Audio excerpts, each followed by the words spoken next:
Welcome to the What Am Games, the podcast where we am the games and the such and the whatnots. And we're going to talk to you about these games. What do you want to know about games? We're talking about them. Here we go. I didn't realize Steve Brule was hosting this podcast. This is just hit you up. We got a sidebar at the table for some rules. You gotta slur a little less and enunciate a little more. How about this? Hello, welcome to What Am the Games podcast, where it's a podcast about what am and the games that we am. I'm the man. That's drugs for this man. Either less or more. I'm not sure which. But the games podcast with the games and the what, and we're gonna do it for the talking to you. There, I said it. Now we can move on. For the record, I genuinely loved all of those.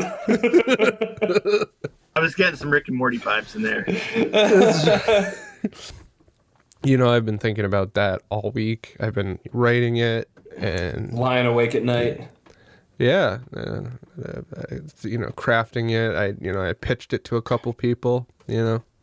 Most common response I got was what, but I take that as a good thing. Keep them on their toes. Yeah, agreed. I concur. I guess our brand is confusion and slurring.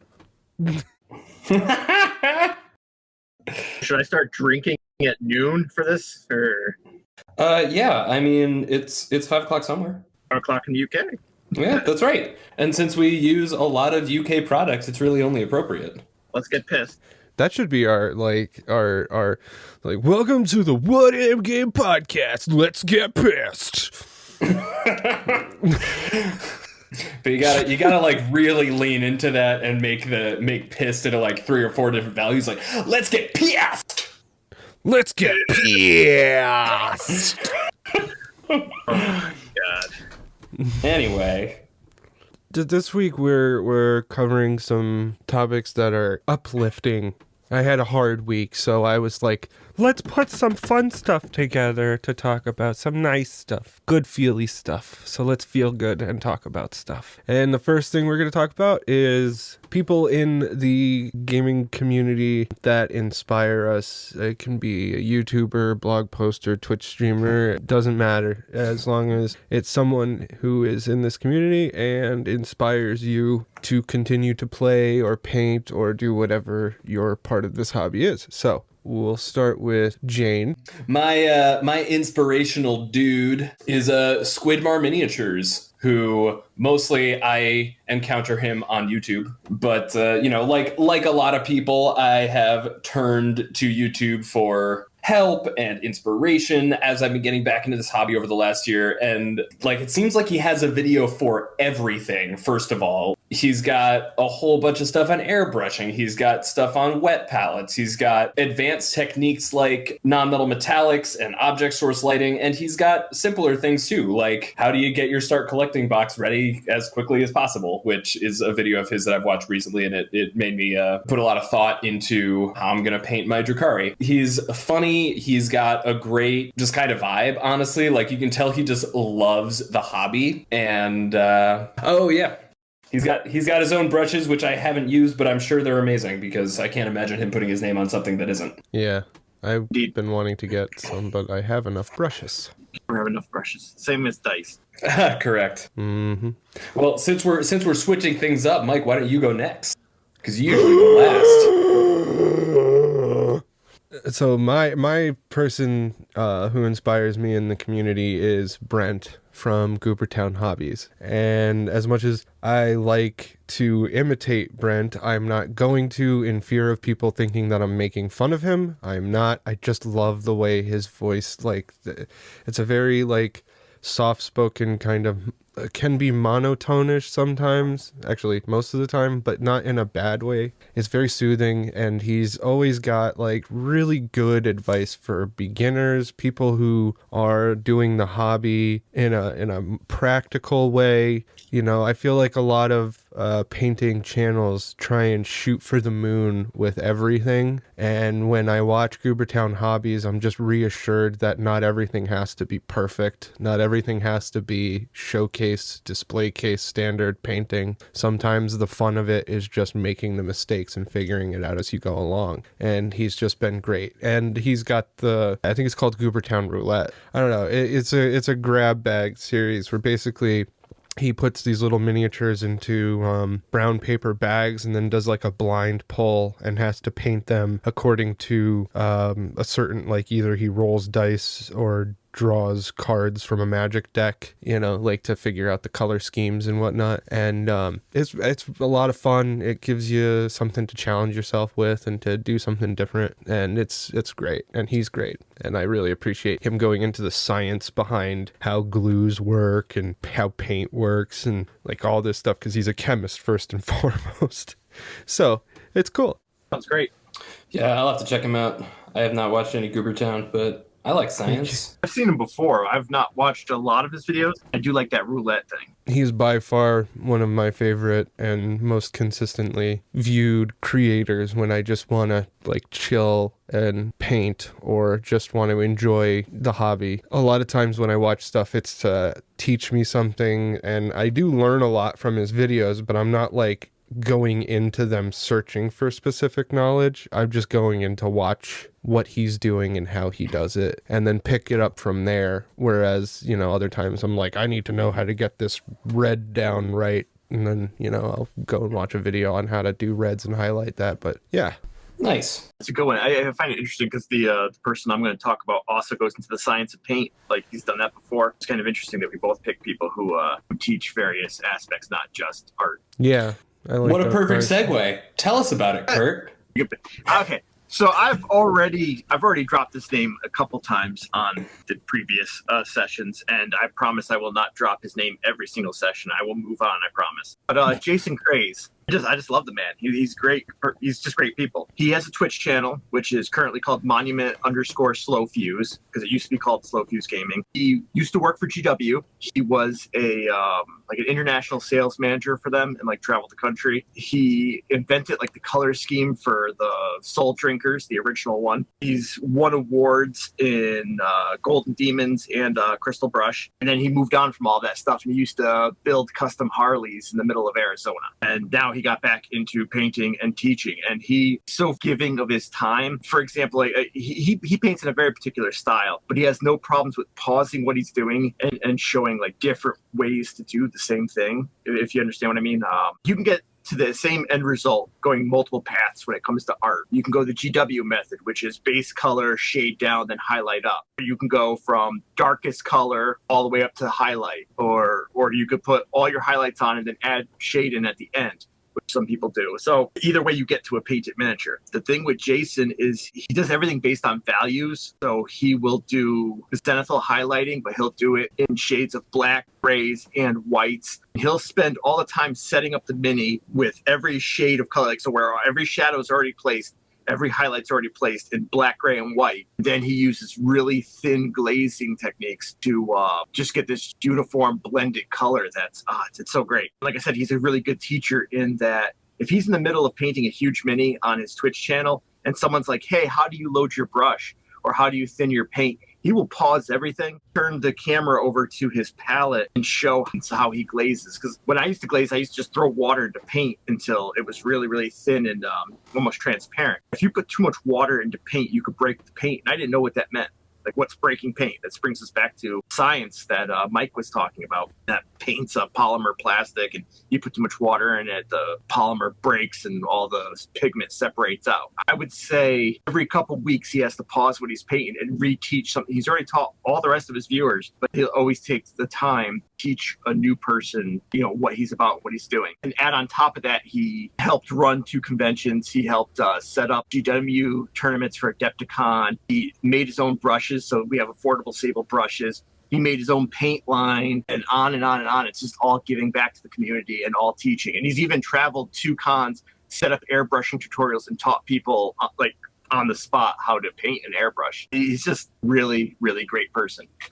Again, he's on Twitch TV. He does take those episodes from Twitch TV and put them on his YouTube. And he has a whole hobby community blog. When we're talking about community members, he used to have Whip Wednesday. Every Wednesday on his Twitch channel would paint for half hour or so. And then go, okay, that has to dry. Now let's talk about what you guys have been painting. And he'd have go to his website and you'd be able to put in what you were painting. And he would do critiques like, okay, you're pushing the color here really well. Think about adding an extra highlight here, or hey, did you mix this color yourself? And he would take time to give back to the community while stuff was drying, while he was doing other things. So Jason Craze is he's my man crush in the community. Honestly, he sounds like goals. Like amazing. I'm gonna check him out. Yeah.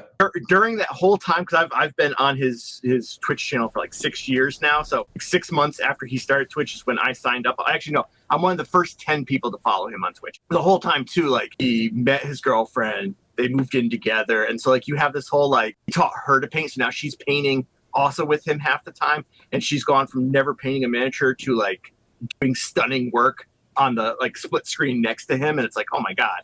That's so cute. Yeah. Yeah, that's pretty lovely. I like that. Check them out. It's great people. Check all of our guys out, actually, because they all sound like great people and they all are good people. Mm-hmm. And next time we do this, we're all going to pick women because, we're not pigs. Oh, I agree. We've got a few lined up in there. I have a couple I could think of, but I don't want to name names now because, You can't just dump all our content in the first 3 episodes. Then we're not going to have anything else to do. Well, we could tell war stories about games.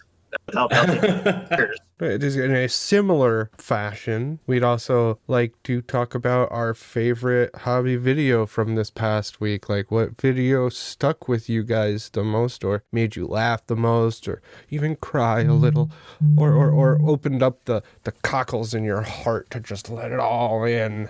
I don't know.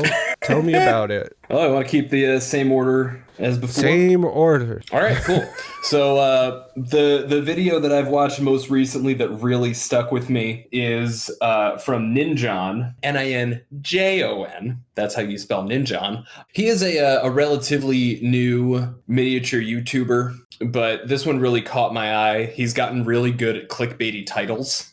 So this one is destroying $200 in Warhammer to create a custom model. And it's a kit bashing video. He goes through all of the steps and his process in making his own kit bashed take on the Chaos Defiler, because he did not like the GW model for it. And what I really enjoyed about this video is that he talks a lot about his thought processes, about how he was integrating these models together. He breaks down the tools that he uses. He particularly talks about sprue goo, which is a thing that I had kind of heard of before, but never really done research into, and will definitely be making up some for myself in the near future. That's essentially when you just dissolve a bunch of your extra plastic sprues in thin plastic cement to make a thicker plastic cement.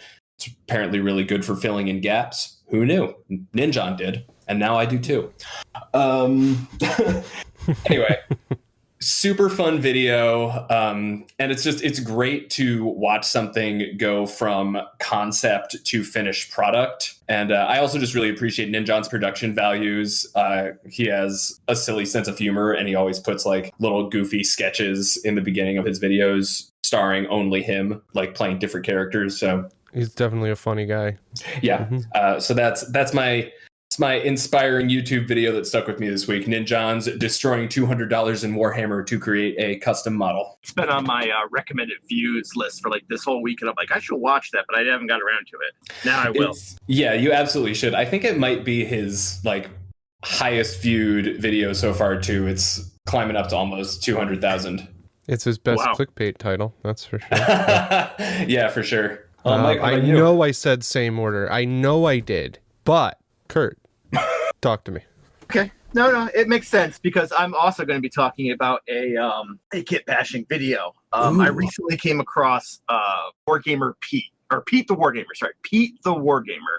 That's his YouTube channel. And he does not break $200 models. He actually sometimes tries to come up with cheaper ways to do it, though he does admit, he's like, hey, we could totally cut out this model and just use these parts, but this looks cooler, so save money or don't save money. He recently had a video that I liked so much that I went out and bought the models and tried it myself, which was actually rather expensive. But he had the video was on Tellarn Desert Raiders, and I probably said that wrong. Tellarn, it's Tallarn, so Tellarn. But they're basically like chic warriors in a desert world that's heavy duty with tank warfare. So originally they were mounted on horses back in the old days when you could actually buy these models, but you can't buy them anymore because GW doesn't make them.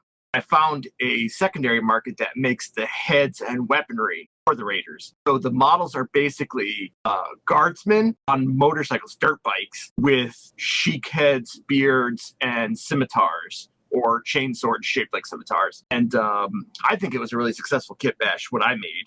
And the video itself was really, really good, though I used parts from different places. We used the same basis for the motorcycles, but everything else, I went a different route. And he has a new video out that just came out yesterday that I haven't watched yet. Features my favorite army of all time. I used to be a big fantasy player, which is the Skaven, which are rat men. I love rats. I don't know why, but I do. And they have Giselle teams. And Giselles are these super long rifles that require 2 rats, one to fire it, one to hold the barrel on his shoulder to aim it. And he kit bashed a Giselle team. So I want to watch that video, but I'm planning that for later today. And now, Mike, you can't get away because you're the only one left. No. My favorite hobby video this week is not my favorite because of the actual content of the video. Midwinter Minis has been doing like streams pretty much like once a week, maybe twice a week, I think. I'm not sure. I haven't been fully keeping up with it, but I was sitting down to paint and I saw that he had a stream going on and I decided to pop in, and there were some, I can't remember exactly what he said, but like a user, posted something and then I posted something and it was all very funny and the same. And his partner, because I don't know if they're married or whatever, his partner Penny, she's super pregnant, but she was answering the the stream chat stuff that was floating on by there, and it was interesting because I got called out a couple times in a good way. Like they're like, hey, laughing at this and talking about that, and he said this and that. So it was fun. If you pop in there, you might hear my handle being dropped every now and then. And I was telling Jane this earlier, and I was like, now I think I understand the whole appeal of these live streams them kids are doing these days. That's really part of it. That's what I liked about when I first encountered Slow Fuse. I was really, really into Twitch, and not Twitch for video gaming, but Twitch for creatives, for wargaming painters. I learned so much and became friends with all these people because you're talking to them on the sidebar. You're talking to the guy who's doing the painting. It's very, very community centric. Well, what gets me though is like I watch some of these streamers and they're like one person in a room alone most of the time. I like that this was 2 people because you had one person who was really able to keep up with the chat and respond properly while the other one got to focus on what they were doing. With one person being in the room, like I get this weird like isolated feeling myself of like I'm just sitting there talking, kind of like right now I'm just sitting here talking to nobody and I'm just talking to my computer and like I can hear you guys, which makes it better because these people who are streaming can't hear you, they just read you if they can. Like it's a very strange dynamic, but it's fun. I like it. Yeah, I totally get where you're coming from with, the feeling isolated and weird. Yeah, it's especially in these quarantine times when social activities are at a premium, shall we say. I think, any outlet that we can get that feels like, you're coming together with other people is a good one to have. So what I'm trying to say is I'm glad you had a nice time on that stream. Thanks, buddy. That's good. I mean, community is good. I'm used to being alone a lot, but my God, if I didn't have my D&D games at least, once a week, twice a week, ever since we went over to, the pandemic actually made gaming happen even more often. I was gaming so much that we actually had to quit games because it was too much. Yeah. Like Roll20 is a lifesaver. It's like funny because I could spend a whole week and not talk to anyone. not really be worried about it. But at the same time, like if I didn't have any gaming whatsoever to look forward to or something, like even something like just like this, just having you guys' voices in my ears for a couple minutes, it like really does help. Yeah, for sure. Absolutely. I hope that when this is all published and people are listening to it, it's also helping them out. I mean, hopefully we'll be long past quarantine times. At the same time, I still hope that this helps out. Send your fan mail to the P.O. Box Post Office listed on this here place. What games? P.O. Box. What games? At what games, Connecticut? P.O. Box at P.O. Box Post Office, Connecticut. No one told me this gag, so therefore I will sit out. Like, I just find it funny, like it just gets put out like a bulletin somewhere. It's like the post office sending out a thing. It's like, this is the Connecticut postmaster. We got a lot of these packages for What Am Games, and it's just simply addressed to post office, post box, post office. We don't know what that means. Well, we don't either. What is this? Does this sound like What Am Mail to you? No, this is What Am Games. If you shake it, does it sound like minis are inside? If so, give it to me. If not, please hold on to it. There could be food in there too. I don't want your food. I don't want food from strangers. What are you talking about? I mean, man. if it's sealed food, not homemade food. Twinkies. Just send a bunch of Twinkies. I don't know, man. Somebody might be putting razor blades in your apples. I'll check them for you. Would you please check the razor blade apples for me? Absolutely. Speaking of razor blade apples, Kurt, why don't you tell me about your fails and wins of the week? If you loaded that segue, people are going to expect a totally different story. All right, so I actually have a fail that leads into a win, sort of. My fail of the week was basically my Tuesday night game kind of died and imploded, and it was a bunch of factors. I'm not going to say it's any one thing. Like okay. So first off, let me go back a little bit. It was all Kevin's fault. I have role played with. There is no Kevin in the group.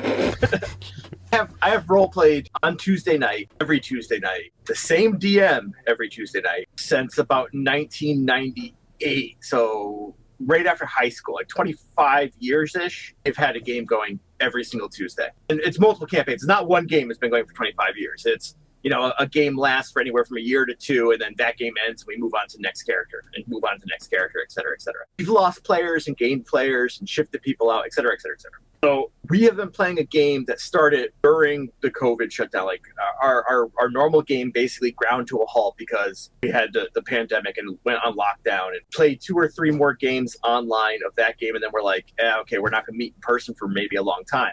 So let's start a new campaign. And we brought in my brother, who is disabled and can't leave the house to go to games. So it got him gaming again. We have played for just over a year. And last Tuesday, it pretty much was at a point where like everyone was just kind of like in a foul mood and we weren't going anywhere with the game. Again, it was multiple issues on multiple boards. Like some of the players didn't quite mesh. We had one character who was very much like a coward. The other 2 characters who were very much like charging forward to fight. And so coward would like throw a spell on round 1 and then disappear and then sit out for 3 or 4 rounds while just 2 players fought the monster alone, which did not work very well. And then this game was a very wide open game, a very sandboxy game, you might say. There were no story hooks and nothing. It's like, oh, you guys just got to pick what you want to do and go do it.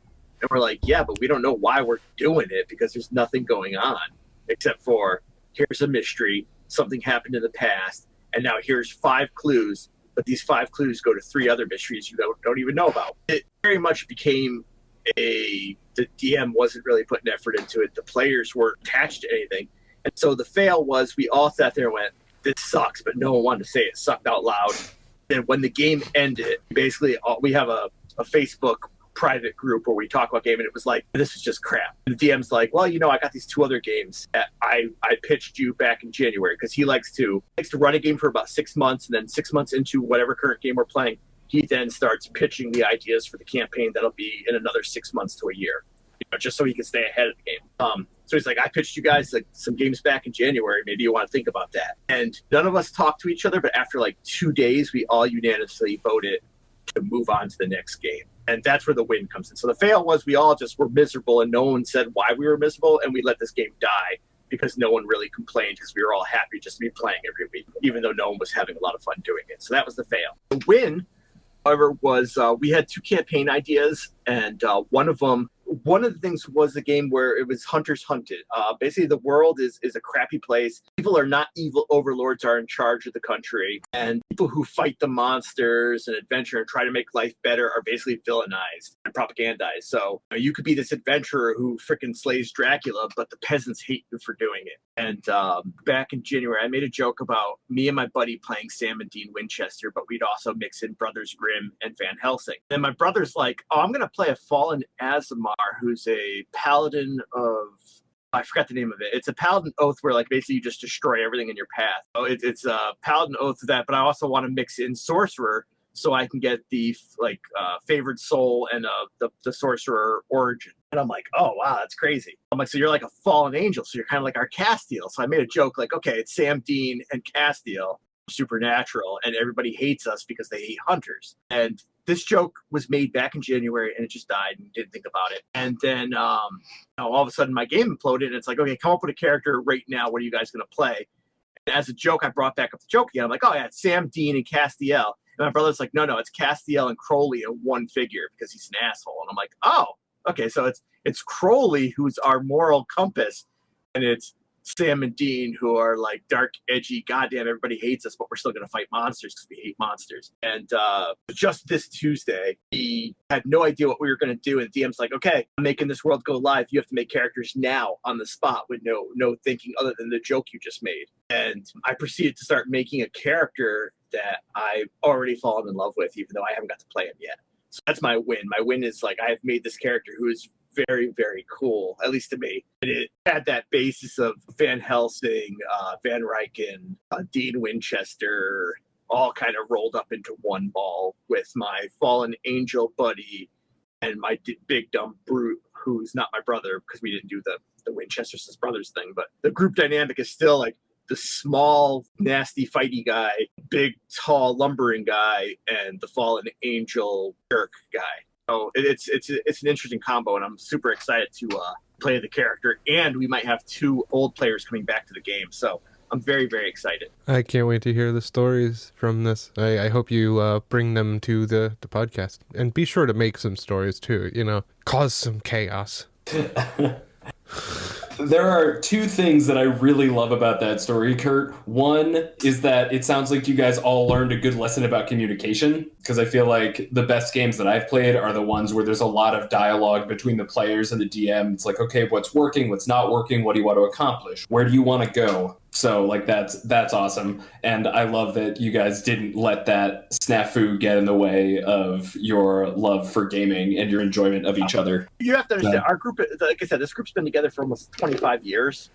Same DM, Buddy Rob runs this game 25 years. I'm playing, my brother played in the past, then came back. The other guy I'm playing with is like the youngest member of the group. So many times where we've had communication issues and like we've had to sit down and have like heart-to-heart chats like, no, this game isn't working, or we've negotiated all sorts of stuff. Like we've literally had where one of my other sessions where one of my other brothers actually took off his shoes, threw them at the DM, and then left the game.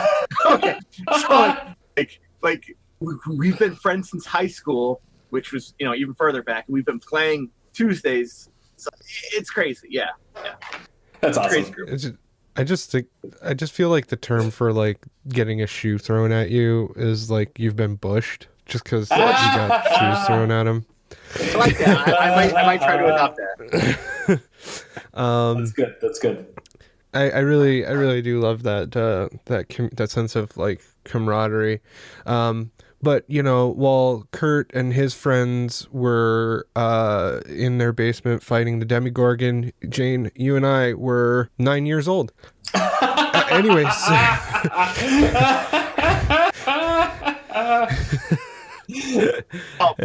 Don't forget that I started gaming in 1989. When I was born. Literally the year I was born. like September-ish. Yep. So we were both around. So I was 3 months old at that point. Sometimes between 6 months September old. and November of 1989 was the first time I ever played a D&D game. Oh wow! Then I started running games in April of 1990. My uncle moved in, gave me all of his first edition books, and that's when I started running. How could you possibly run games when we were babies? You weren't in my group at that time, huh? Shh! Don't make this more complicated than it needs to be. Time I'm travel. one of those. Time travel, I Mike. was That's a how it genius works. baby. It's Genius time baby. travel. A genius baby. Genius baby, yeah. Do I look like Alec Baldwin to you? All right. So, Jane, I want to hear your fails. No, we're going to get copyright struck for that Yep. shit. Yeah. No. Nope. Can't do that. Just one long bleep. Anyway, so my fail this week. A little bit of backstory.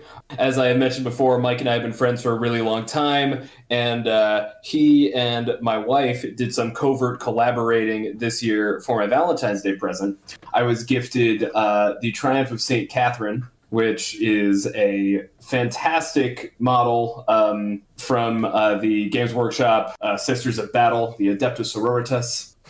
I so rarely said that out loud, I didn't realize how many R's there were. Anyway, so I've been putting this model together, and it's really delightful. I don't play Sisters. I don't plan on collecting a Sisters army, so I'm just making it for a nice display piece and an opportunity to push myself and my painting skills. I was just going to interject and say that, and like whenever I come over and I feel like fielding Sisters, I'll be like, let me borrow that. Oh yeah, that's true. It is definitely going to be available for when Mike gets his Sisters army up off the ground. Anyway, I made a couple little boo-boos that I was able to recover, but I'm going to share them now because they are cautionary tales. So first of all, I've been using the Tamiya extra thin plastic cement, which is an incredible product. If you're not careful with it, it can go in places that you are not intending, because it is, when they say extra thin, they mean it. It's really, barely thicker than water. It's a fantastic product. But I was holding together the front half and the back half of one of these little robed figures, and when I pulled my hand off, I realized that some of the cement had gotten where I didn't want to get, and so now there was, a very fine thumbprint impression on the back of this robe. I hate that. Yeah. Luckily, I did not let it. I did not let it get to me. I used my mind, and I said, if this cement put this thumbprint here, perhaps the cement can take it away. So I literally just took the little brush and started brushing out the back of the robe. So, what the hell have I got to lose? I did manage to kind of erase the thumbprint. That stuff totally works like that. I love that. Yeah. You're able to because I've You gotta be very careful, small though, 'cause you are things I melting fix the it. surface. Yeah, exactly. It's so thin. If you're just using the brush that is just soaked with it, and you dab it off so that you don't have a lot of excess, then you won't worry about it running away from you. If you're just trying to brush off a thing, you're basically just flicking It's not just the running away. It's literally like, put too much on, you will melt surface detail. So yeah, I would not have tried if it was not like a cloth expanse. But in this case, melting surface details was literally what I wanted to do because I had accidentally put some on there. So it worked. It worked pretty well. So that was fail number one. Be careful with your plastic cement. And then fail number two, one of these figures in the processional here has a little bit of a crown tiara situation. I don't know. Anyway, it's its own, single separate piece, and it's very small. And I don't know how this happened exactly. If I, didn't clip it off the sprue correctly, it didn't go flying off, which was, a win. But when I applied a little bit of pressure to pop it off, I snapped the thing right in half. And again, luckily, my extra thin plastic cement here is the hero of this story because I was able to get it right back together. But, the moral of that story is, for God's sake, especially with your fiddly bits, be careful when you're getting them off the sprue. indeed. Oh yeah. Yep. So those are my two fails.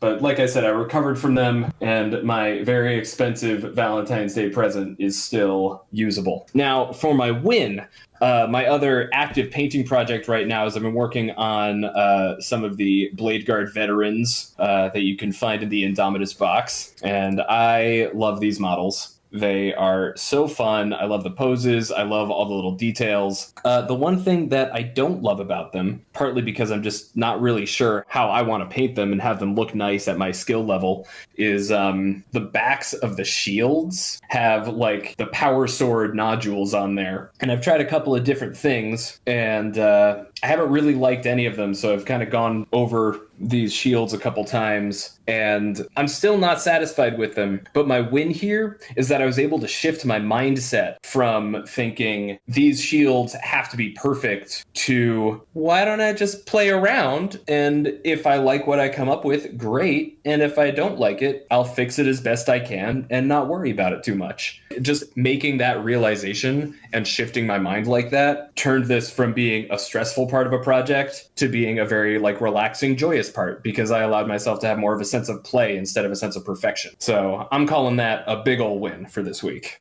If you could accept mistakes and little failures, it makes life a lot easier. Like recently cut the barrel off a gun by mistake, and I'm like, well, yeah, it still looks good.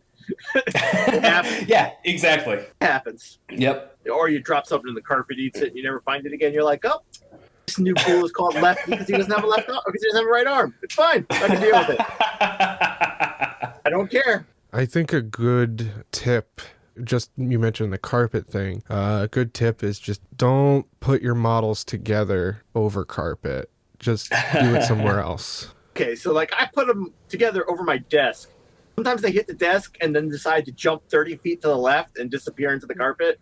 No, I know, that's what I mean. I'm saying like don't do it in a room that has carpet. Do it on a hardwood floor room. Sorry that I don't use my kitchen.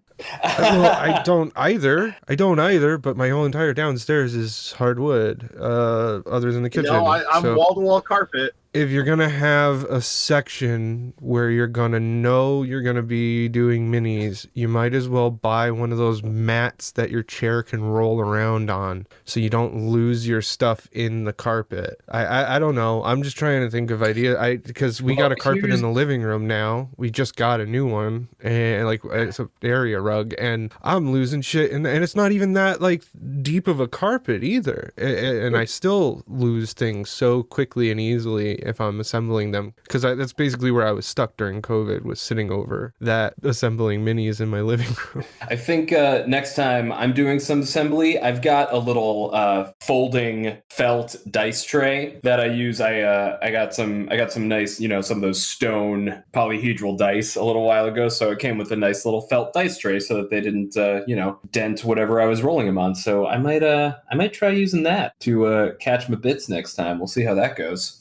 Because we've all been there. This stuff bounces even when there's no carpet. It'll just vanish, slip into a parallel dimension. Or you clip something wrong and it goes flying, like literally. Like when I said 30 feet, that was a joke, but you clip something right. No, I've had things go about that far before. That's not an exaggeration. You're not overly selling that. It's ridiculous sometimes. Well, what I was gonna say is you have to be careful with felt and adhesives, so just be careful with glue over that. Yes, right, because of course it's probably synthetic. We'll destroy it. Yeah. Well, maybe that'll be our next quest, finding a good tray. But your fail and win of the week, Mike. Yeah, let's have it. I don't really know if I have a win so much this week, other than I'll get to it at the end. I guess it's a small victory. A while back, I had bought an Infiltrator and Cursor box for my Blood Angels.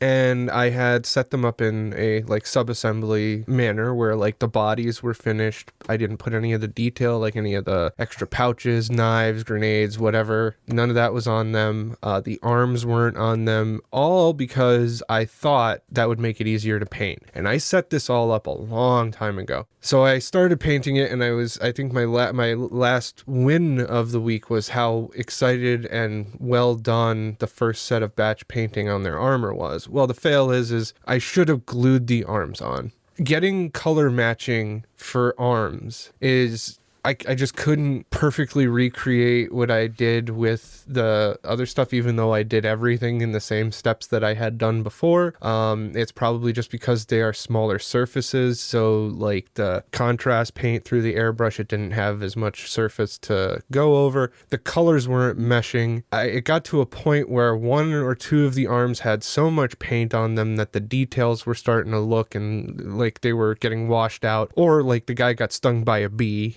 and things were just swollen everywhere. It was infuriating, and because I had painted everything, I didn't want to sand off contact points to properly use cement. So I used super glue, and super glue is the worst. The only way to apply super glue properly is if you know where you're gonna have it go. And you can put the little dab of, the accelerant on one end and then the dab of super glue on the other end, and then you meet and they instantly adhere. That's the only real way you can do super glue, because otherwise you have no working time with it. And when you do have working time with it, it's super messy and it gets everywhere and you can't reposition it. And it just, if you need to reposition something and you try and snap it off, it just pulls all the paint off that's underneath it. And it's, I'm like so frustrated because the arms are now like acceptable. Like that's my win, I guess, is kind of like getting it to be acceptable. At the 3-foot rule, they look fine. Like they look okay, but any closer than that and you start seeing where it starts falling apart, like I said, those bee sting looking like swollen, too much paint on the stuff. And I tried to get some of it off, but the whole exercise of this was to teach myself to batch paint and do this quickly, because they're in cursors, they're troop choices. I just wanted to get them done. The win is, like I said, I now have them fully assembled with all their little bells and whistles on, except the backpacks. Those won't be an issue because they have a very like forgiving area to put glue, but it's very difficult to do those. So my lesson from this, and like another win would be that lesson is, for me, I can't do subassembly. I need to have them all assembled up front, because as soon as I start putting paint on it, I don't want to introduce glue. My hands shake far too much to be futzing around with glue, super glue, cement, whatever. It doesn't matter what kind of glue, any type of adhesive, because it's going to mess up the paint. So I really need to get it all on there to begin with, and then sort it out after that and paint all the individual parts after that. Honestly, if you're just trying to get them out there to be tabletop ready and batch painted, subassembly is a waste of your time. That's just, you don't need to paint every detail on a troop choice that is going to be your quick paint. Yeah, I would agree with that for sure for troops, especially because you got a lot of them, and I would definitely call that a win, Mike. I'm sorry that knowledge came with such a frustrating price for you, but I think it's pretty invaluable going forward. I agree. I also just, when I went back, some of the arms were not matched up right. And we're coming from a guy who's used to doing like the tactical marine assemblies, where I could literally just have a tray of arms, a tray of guns, a tray of bodies, a tray of legs, and a tray of heads. And I could just stick them all together as much as I want, whatever order I want, however I want. Apparently during the painting process, some of the arms got mixed up. So some of the poses aren't the way they're supposed to be, but I am happy with the way the poses turned out because they do look interesting. But trying to get the specific arms onto those guns now is more of a pain than it ever has been. And I just I really wish they did not make it so that the hand was molded to the gun and that you had to apply the arm into the hand socket. That's the most ridiculous thing to me. Just make the hand. So I could just rest the gun in it. It makes it so much easier. I just wanted to say one last thing on this, is that with super glue and doing a two-handed weapon onto a model, with super glue you don't have the extended dry time of cement to reposition the arms and get them just right so that everything matches up evenly and everything like that. If you're using super glue to put on arms, period, painted, unpainted, doesn't matter. It's much more challenging. You don't have any leeway in doing it. So, I tried to attach the arms together onto the guns first and then put them both on together, and that worked the best, but it's not ideal because you can definitely tell in some places that that's not how it's supposed to be done. So your story brought up 2 callbacks for me. The first one is to a product from, I think, the first podcast. I have those bottles with the needle tips on them, which I still have one sitting at the store waiting for you. Your whole story, putting the glue on one side and the catalyst on the other side. While that works awesome, it does give you 0 time to work with. You put glue on both sides and then the shoulder together, then you could literally just tap the needle tip to the crevice, the joint, and it would suck the catalyst right in and freeze it at that moment. So that actually didn't work for me, and I'll tell you what happened with that. Because what happened with that the first time I tried that, the stuff ended up seeping down because I guess I had too much super glue, even though I really didn't put that much on there, but apparently it was enough for it to run on me. And when the catalyst came down, it just hardened a big chunk of super glue onto the side of the model. I get that it could work, and I would like to try it, but I also was just like at my wit's end with that project, and I just wanted to get them together and couldn't figure out how to get that trick to work. Yeah. The other throwback is it goes actually back to Jason Craze again. He does not do sub-assemblies. He builds the whole model. He's like, you know what? If I can't physically see it, I don't have to paint that part. So why do I need it in sub-assembly so I can paint the inside of the arm when I'm going to glue it on and you can't see the inside of the arm? So, well, what I'm learning now is that most miniature painters, when they do a sub-assembly, the parts are to avoid having getting overbrushed from other parts. Know people who do like backpacks and capes and keep the miniature in halves, and then they paint the legs and all the detail up the back, and then they put a cape or a backpack on it, and all the detail they painted on the back is completely gone. You can't see it. They're like, oh yeah, sub-assemblies. And I'm like, what's really the point there? That's all I'm saying. I went from a phase of never doing sub-assemblies to trying to do sub-assemblies, and now I'm starting to go back to if I have a head, a really good head on a good mini, I will paint the head separate and then glue it into the body. Otherwise, pretty much assemble everything and paint it as is. So what you see is what you see. And you only paint what you see. I've been actually separate. I've never put the backpacks are the only thing I keep in as a sub-assembly for the Space Marines. And again, that's an overbrushing thing, not a worrying about the detail on the back thing. Because, my guys are main red. They're just red all over. And then the backpack, the way I like to do the backpacks is very metallic and black. So I do them separately and then glue them on, just so that I don't get any of that overbrush of metallic onto the red. Yeah, I can see that. Yeah, that's the main reason I have my Marines in sub-assembly now, because my stupid convoluted color scheme that looks so great is blue bodies, and then I do really love it, but I didn't realize when I was choosing it that it would necessitate keeping things separate, because the heads, the arms, and the backpacks are white. Everything else is a kind of blue teal. Some of them I'm keeping separate, but I keep them separate because white over anything is difficult, as we've discussed, and fixing your mistakes on top of white after it's all been painted is as much of a pain in the ass. I probably wouldn't have chosen this in retrospect, but it will be very cool when I have an army's worth of these bicolor Marines. Thank you. Appreciate that. With white, we've been recommended. I have not personally tried it yet. I have a bottle. Jane just said he picked up a bottle of it. I am very eager to hear in the coming weeks, Jane, if you use it, let me know how that Liquitex titanium white works, because it's an yes, ink. I will.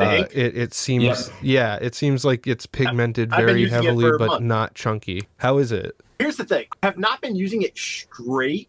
I think I talked about this in our first podcast, but I'll bring it up again. I bought the Liquitex white ink, thinking I can't just paint white ink on this stuff, but you actually can. Let me go back a phase, because we're talking about 2 different things. So I have Liquitex heavy body titanium white in a tube, and I have Liquitex titanium white acrylic ink, which comes in a glass bottle with a dropper. I have a dropper bottle, and in that dropper bottle, I have an inch or so of titanium white heavy body acrylic paint, which again is like a paste. Then what I do is I thinned it with white titanium ink instead of water. And that's the white that I have been using for everything right now. And it is pretty glorious. That's a really good idea. Yeah, I remember you bringing that up. Yeah, that's really smart. I'm getting more and more comfortable with my tools as I learn this hobby, and paints are part of my toolkit, but I still get a little nervous every now and then, like I'm gonna completely screw it up and not be able to ever fix it.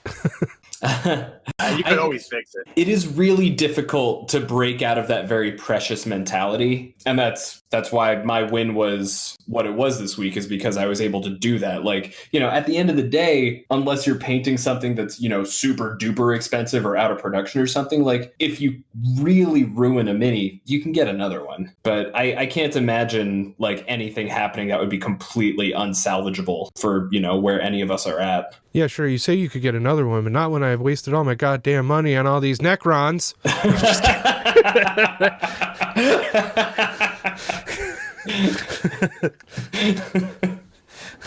Yeah, well, sometimes you got to sell your crack to support your crack habit. That's just how it goes. Oh my god, I have like 3 or 4 minis that I cannot conceptually think of ever really using because they're like, I have too many copies of them or whatever, and I still hold on to them in the hopes that I might be able to kit bash them into something I need, because I have like a bunch of the upgrade sprues for the Blood Angels, and I also have a bunch of assault intercessors that are not doing anything right now. But I'm thinking like maybe I could, put on some different arms and stuff, get some Cromlech bits for my assault intercessors and make them Death Company as well. That was quite a talk, and I thoroughly enjoyed everything we covered today. Kurt, where can we find your stuff? My Twitter handle is Dathar. All right. And Jane, where can we find your work? I am on Twitter and Instagram as MJWESQ. Me, you can find my work here. You can also find more episodes of other stuff on What Am Games YouTube page. And we'd love to hear from you. All right, everybody, thanks for joining us. Have a good one.